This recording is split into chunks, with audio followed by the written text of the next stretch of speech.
이재명 당대표님의 속개선언으로 더불어민주당 제10차 최고위원회의를 속개하겠습니다. 네, 회의를 속개하겠습니다. 먼저 이재명 당대표님의 모두 발언이 있겠습니다. 또 한 분의 일본군 위안부 피해자 할머니께서 지난 주말에 세상을 떠나셨습니다. 윤석열 정부의 대일 굴종 외교에 피날레를 장식한 기시다 총리의 방한에 겹쳐서 들려온 그런 안타까운 소식이라서 더 비통하게 느껴집니다. 끝내 우리가 건넨 물컵의 반잔은 채워지지 않았습니다. 일본군 위안부 문제, 핵 오염수, 사도 광산 등재, 독도 침탈에 대한 방치, 친일 옹호, 교과서까지 일본 정부는 얻을 수 있는 최대한을 얻었고 이제 군사협력까지 제도화하려는 그런 야심을 드러내고 있습니다. 우리 민주당은 발전적인 한일 관계를 위해서라도 반드시 잘잘못을 규명하도록 하겠습니다. 독도 지우기를 포함해 정부의 굴욕 외교를 국민과 함께 정상화해 나가도록 하겠습니다. 의료개혁 정책 실패로 국민 생명을 위태롭게 하는 상황을 초래해 놓고도 정부가 계속 무리수만 두고 있습니다. 정부가 위급한 응급실에 대통령실 비서관을 파견한다고 하더니 이번에는 원대 복귀한 군의관들 징계를 논의하겠다고 합니다. 병원에서 의사를 내쫓은 것도 모자라서 군대 군의관까지 다 내쫓을 심사인지 참 걱정됩니다. 이성을 찾아야 합니다. 유연한 자세로 대화하고 서로 양보해야 문제가 해결됩니다. 이제 강공으로 문제를 해결할 가능성은 거의 없어졌습니다. 소통과 타협이 불가피하다는 점을 인지해야 할 것입니다. 정부는 그런데도 한동훈 대표가 말한 여야 의정협의체로 책임을 떠넘기기만 했을 뿐 지금 현재 어떻게 하겠다는 입장이 없습니다. 이랬다 저랬다 아침 다르고 저녁 다르고 왔다 갔다 하고 있습니다. 오히려 혼란만 부추기고 있습니다. 대화가 시작될 기미도 보이지 않습니다. 여야 의정협의체는 환자의 생명을 구할 수 있도록 국민들이 생명의 위협을 겪지 않도록 의사들이 하루빨리 병원에 복귀하는데 초점을 맞춰야 합니다. 7개월간 수차례 지적되어 온 문제를 정부가 허심탄회하게 인정하고 폭넓게 개방적으로 논의를 시작해야 합니다. 더 이상 치킨 게임으로 국민 생명을 위태롭게 하는 그런 일은 용납되지 않을 것입니다. 우리 민주당은 여야 정의 협의체가 의료에 대한 위기를 해소할 마중물이 되도록 최선을 다하겠습니다. 정부 여당도 자존심보다는 국민 생명을 지킨다는 자세로 이 문제에 임해 주시기를 부탁드립니다. 이상입니다. 다음으로 박찬대 원내대표의 발언이 있겠습니다. 검찰수사심의위원회가 김건희 여사 명품 가방 수수 사건에 대해 불기소 처분 권고를 의결했습니다. 이런 걸 두고 답정너라고 합니다.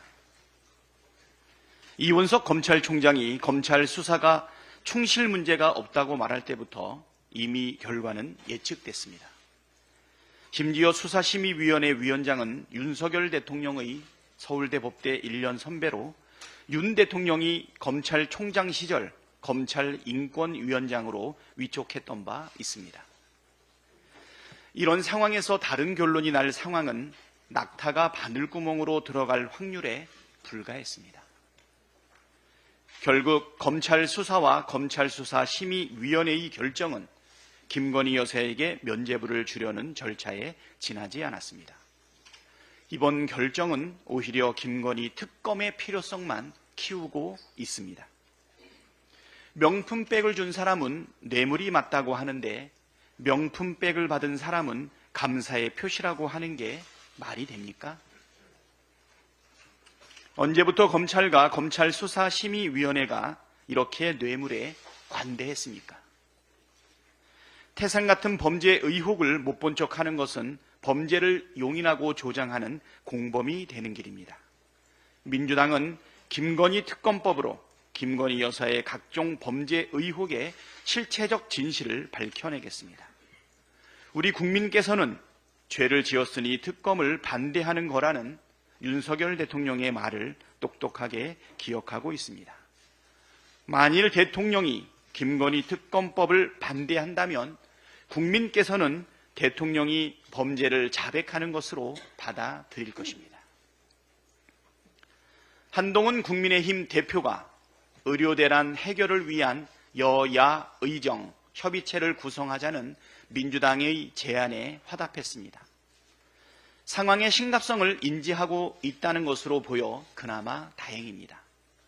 의료 대란에 따른 국민의 불안감이 커지고 국민의 생명과 안전이 직접적으로 위협받고 있는 상황에서 위기 극복을 위한 사회적 타협을 이뤄내야 합니다. 응급 의료 체계가 망가진 핵심적인 책임은 윤석열 대통령의 고집불통과 정부의 막무가내 일방통행에 있습니다. 과학적이고 합리적인 근거를 가지고 국민과 의료계를 설득한 것이 아니라 근거 불명의 2,000명을 고집하며 강압적으로 밀어붙인 것이 의료 대란으로 이어졌습니다. 그럼에도 대통령실과 정부의 태도는 전혀 달라지지 않았습니다. 말로는 여야 의정 협의체를 환영한다면서도 실질적인 태도 변화는 티끌만큼도 없습니다.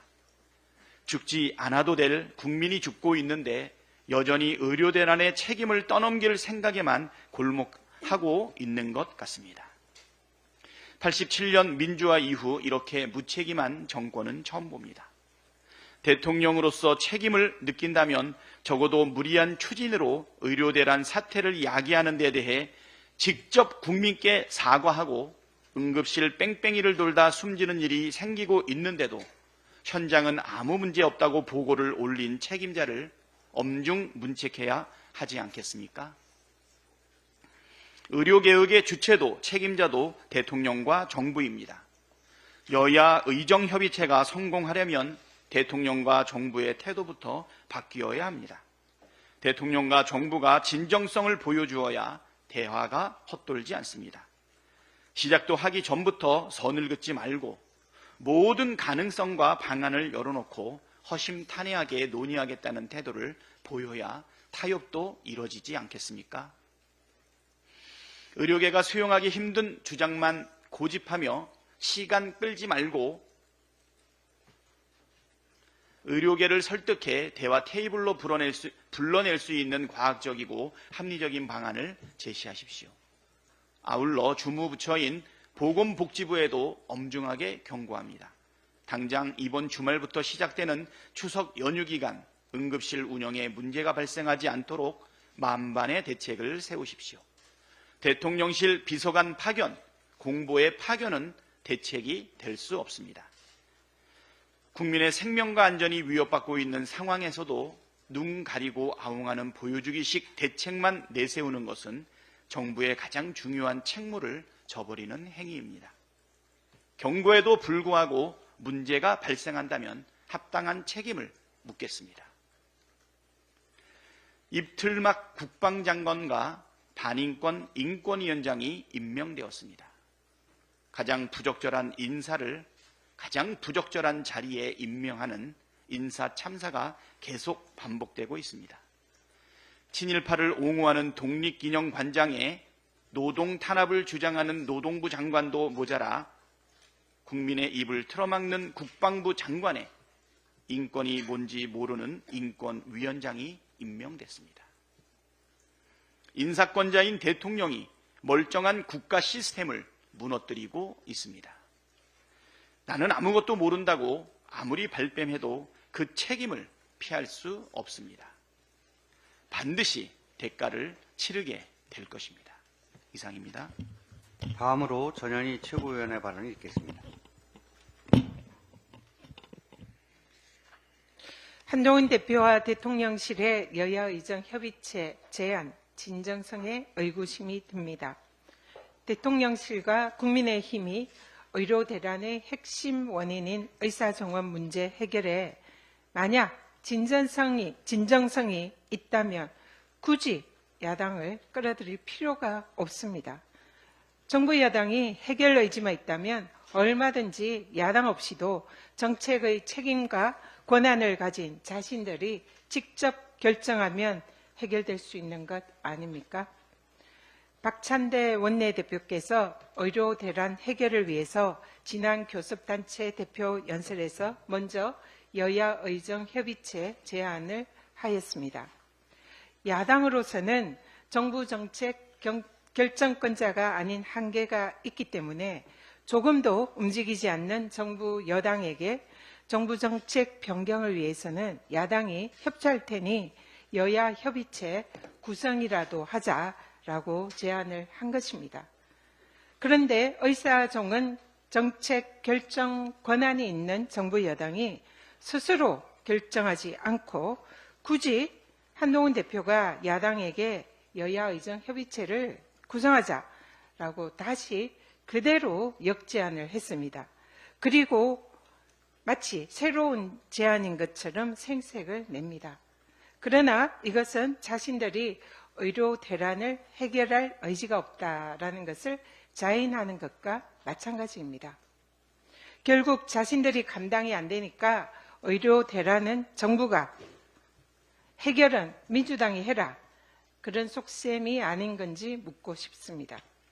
한동훈 대표는 야당을 끌어당겨서 책임 떠넘기식 물귀신 작전 하지 말고 집권 여당 대표다운 권한과 책임감을 가지고 윤석열 대통령과 진정성 있는 의료 대란 해결 담판에 나서기 바랍니다.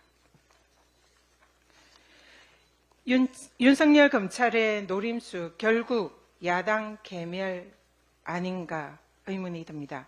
전임 대통령과 제1야당 대표를 대상으로 한 검찰의 노골적인 야당 괴멸 노림수가 점입가경입니다.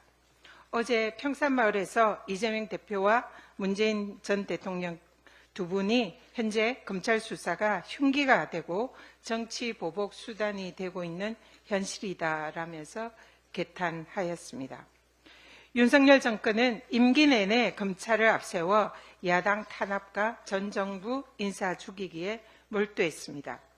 그러더니 결국 사위가 결혼한 자녀에게 생활비에 결국 사위가 취업을 한 이후에 결혼한 자녀에게 생활비에 보태라고 주었던 돈을 장인 장모가 전략을 했으니까 그만큼이 뇌물이다라는 황당한 논리로 장인인 전임 대통령을 뇌물수수 피의자로 적시하고 수사를 한다고 합니다. 이런 식이라면 결혼한 자녀에게 생활비를 보태주었던 대한민국의 부모들은 자녀가 취업을 하면 일단 뇌물죄 혐의자로 수사를 받게 되는 그런 시기 아닙니까? 검찰은 전임 대통령과 야당 인사들을 향한 표적기획 수사의 칼춤을 멈추고 살아있는 권력을 상대로 한 살권수 수사부터 제대로 하시기 바랍니다. 이제는 특검입니다. 검찰 수사심의위원회에서 김건희 여사 명품백 수수 사건에 대해서 불기소 권고 결정을 내렸습니다. 또 다른 당사자인 최재형 목사를 배제하고 반쪽짜리 수사심의회를 개최할 때부터 이미 예견되었던 결론입니다. 어이없는 수사 결론에 수사심의회 설계자마저 이제 수심위는 더 이상 국민의 세금을 쓰지 말고 폐지하라라는 사망선고를 내렸습니다. 2020년 당시 윤석열 검찰총장은 검찰의 주인은 국민이다라고 말했습니다.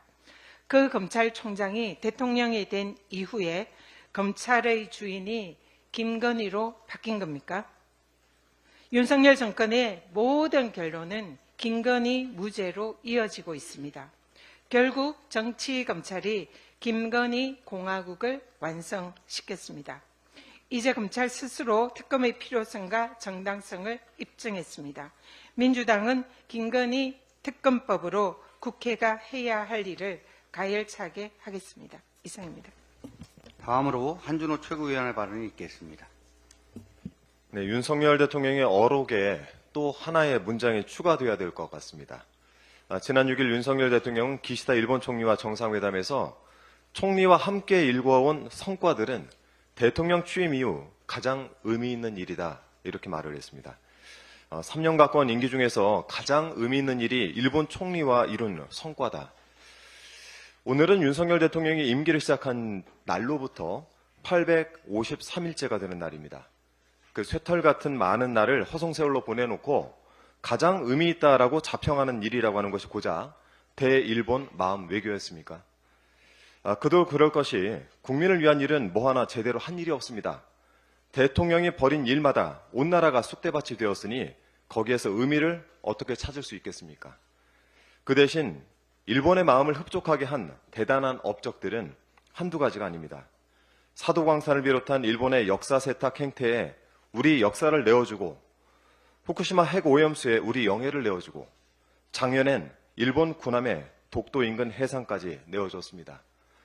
죽이 맞고 마음도 맞는 중마고우, 기시다 총리의 임기 막바지에는 고별 방안의 기회까지 주었으니 아낌없이 주는 나무가 따로 없습니다. 이 눈물겨운 두 사람의 우정을 지켜보는 우리 국민의 눈에서는 통안에 피눈물이 흐릅니다. 남의 눈에서 피 내리면 내 눈에서 고름이 나야 한다는 속담을 윤석열 대통령께 돌려드리고 싶습니다. 언론장악 상황 관련해서 한 말씀 드리겠습니다. 저는 오늘 국민의힘 미디어 법률단으로부터 고발을 당할 예정입니다. 지난 7월 24일 이진숙 방송통신위원장 후보자 인사청문회를 앞두고 1인 시위를 한 것을 문제 삼고 있는 것입니다. 제가 언론노조 위원장 등의 불법 시위에 힘을 불어넣는 역할을 했다라고 주장을 하고 있습니다. 위법 사실을 구체적으로 설명하지도 못하면서 도대체 무슨 혐의로 고발을 하겠다는 것인지 모르겠습니다. 야당 최고위원을 경찰에 고발해서라도 이진숙 위원장과 방통위를 방탄하겠다는 것이겠죠. 국민의힘의 행태가 애잔합니다. 명색이 여당이고 공당인 국민의힘이 마치 사당처럼 이진숙 한 사람 감싸느라 괜한 공력만 낭비하고 있습니다. 국민의힘의 이런 행각은 윤석열 정권의 언론 장악에 가담하겠다, 그 이상도 그 이하도 아니라는 점 말씀드립니다. 이 와중에 김태규 부위원장 지난 6일 과방위 결산 수위에 출석하지 않았습니다. 추석을 앞두고 전통시장, 사회복지시설을 찾아서 그 따뜻한 마음을 전하겠다는 의지인가 봅니다. 딥페이크 성범죄와 같은 중대하고 시급한 현안을 해결하러 간 것도 아니고 시장 가느라 국회 못 간다는 공무원 정말 듣도 보도 못했습니다.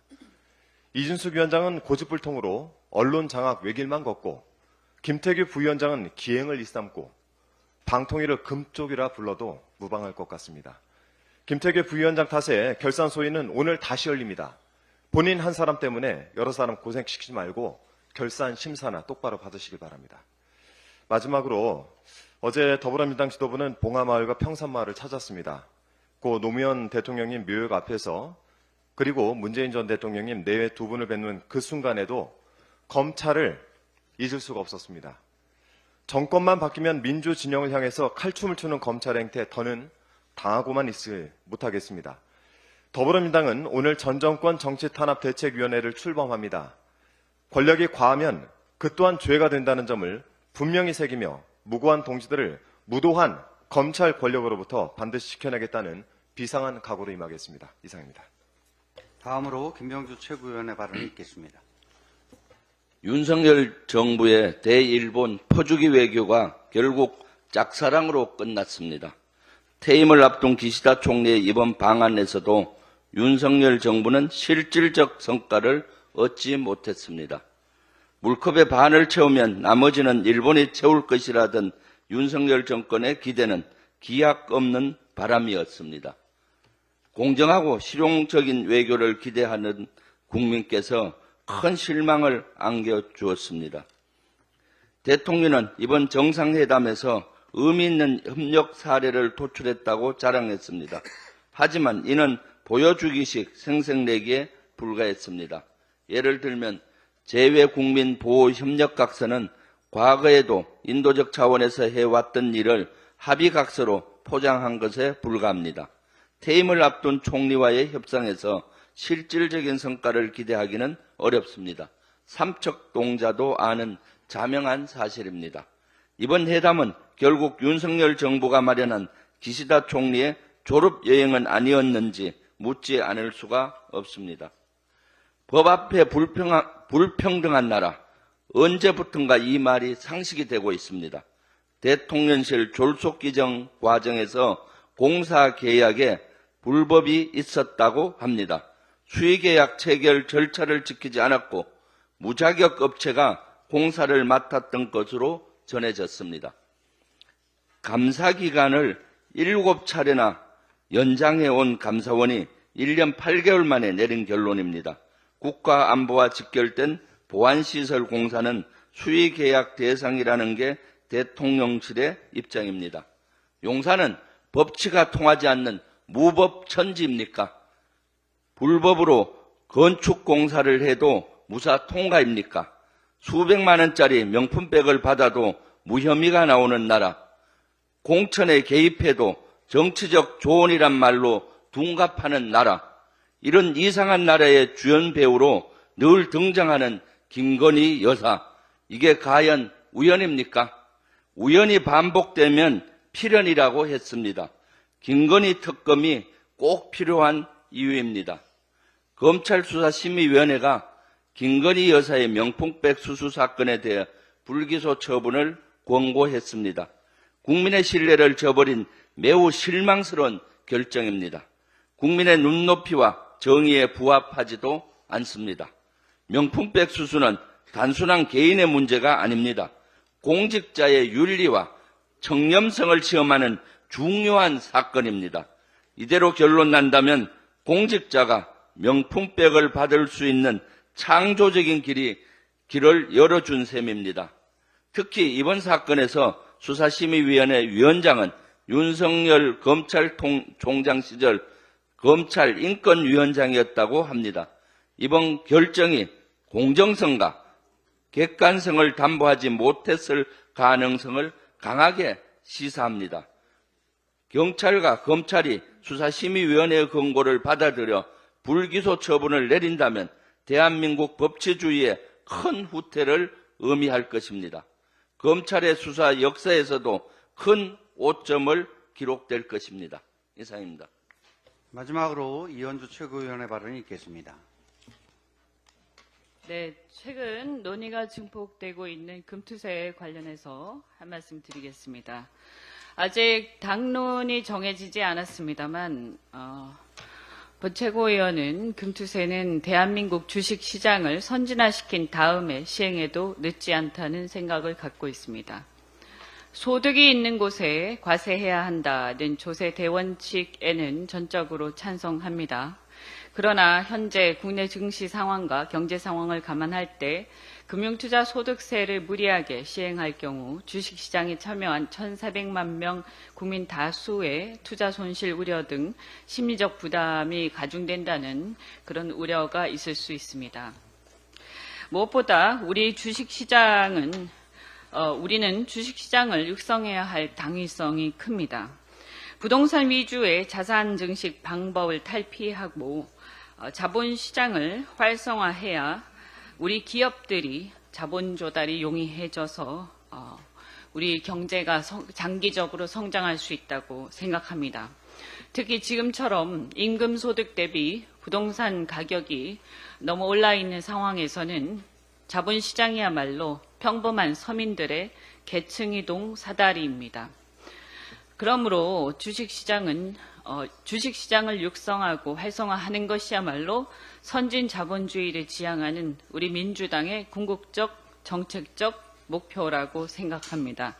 물론 금투세가 상당한 그 소득이 있는 경우에 과세한다고 하지만 이 경우에 문제는 뭐냐 하면 그 소액 투자자들의 경우에도 기대이익, 즉 미래의 꿈에 대한 그런 이익을 앗아갈 수 있다는 점에서 많은 상실감을 갖고 있다는 그런 문제, 그리고 향후의 어떤 시장에 대한 매력이 반감될 수 있다는 그런 문제가 있습니다. 이런 관점에서 지금 17년째 2,000대 박스피에 갇혀 있고 코리아 디스카운트라고 해서 국내 상장 기업의 가치가 상당 부분 저평가되어 있습니다. 저평가되어 있다는 점을 우리는 고려해야 한다고 생각합니다. 애초에 2020년 여야 합의로 금투세 도입을 추진하고 2022년 또다시 여야 합의로 시행 유예까지 논의되는 과정에서 정부와 국회는 그 전제 조건으로 유예 기간 동안 국내 상장 기업의 저평가 문제, 평균적으로 낮은 수익률 문제 등 주식시장의 체질적 문제를 바꿀 수 있는 여러 노력을 함께 기울이기로 합의하였습니다. 그러나 현재 국내 주식시장이 세를 과세할 만한 여건과 체력을 갖췄냐는 부분에서 다수의 국민들이 확신을 갖지 못하는 그런 상황입니다. 우리 증시가 더 안정화되고 선진화되고 제대로 평가받아서 매력적인 시장이 된 후에 금투세가 도입되어도 늦지 않다고 저는 생각합니다. 단순히 이전에 하기로 정하였다고 해서 현 시장 상황을 고려하지 않은 채 추진된다면 시장에 대한 악영향뿐만 아니라 현재 매우 불안한 국내 경제에도 어떤 영향을 미칠지 매우 우려되는 상황입니다. 이에 대해서는 아직 당론이 정해지지 않았습니다만 현재 본 최고위원과 같은 생각을 가진 의원들도 적지 않은 것으로 알고 있습니다. 시장의 상황과 국민의 전반적인 여론 등을 고려해서 신중하게 논의하겠습니다. 덧붙여서 국민의힘에도 요청합니다. 금투세 논의만 계속하고 주식시장의 선진화를 위한 노력을 게을리한 데는 우리 모두의 책임이 없지 않습니다. 이미 한동훈 대표와 이복현 금감원장 등도 이미 상법 개정에 적극적으로 동의한 바 있다고 알고 있습니다. 상법 개정 등 주식시장 선진화를 위한 진정성을 국민에게 먼저 보여줄 때라고 생각합니다. 네, 부산 금정구 오늘 아침에 재보궐선거에서 부산시 금정구청장 보궐선거 후보자가 공관위에서 결정되었습니다. 지난 총선 부산에서 우리 민주당 후보들이 선전했고 전 지역구 40% 이상 50%에 가까운 지지율을 얻었던 지역구도 있었음에도 결과적으로 의석수 한 석을 차지하는 데 그쳤습니다. 상당히 아쉬운 결과였고 저희도 부족한 부분이 있었다고 생각합니다. 그런데 그 이후 정권 심판의 민심을 잃지 못한 윤석열 정권은 적반하장격으로 국정기조를 전환하기는커녕 아예 오기 정치로 일관하면서 민심을 이반하고 있습니다. 지금 부산 경제는 침체 일로에 있고 지난 대선에서 부산시장 선거, 지난 대선에서의 공약 그리고 지난 부산시장 선거에서의 공약 이런 공약들 중에서 제대로 지켜진 게 얼마나 있는지 알 수가 없습니다. 지난 주말 만난 많은 부산 시민들은 자신의 선택을 후회하고 있다고 말씀하셨습니다. 이번 부산 금정구청장 보궐선거는 단순히 부산 금정구 한 지역의 선거가 아닌 지난 총선을 설욕하는 우리 모두 힘을 합쳐서 정권 심판의 민의를 다시 보여줄 선거라고 생각합니다. 금정구청장 선거를 포함해서 이번 보궐선거에서 더불어민주당은 반드시 승리하여 윤석열 대통령의 국민을 상대로 한 오기 정치에 경종을 울리겠습니다. 국민 여러분께서 힘을 보태주시기 바랍니다.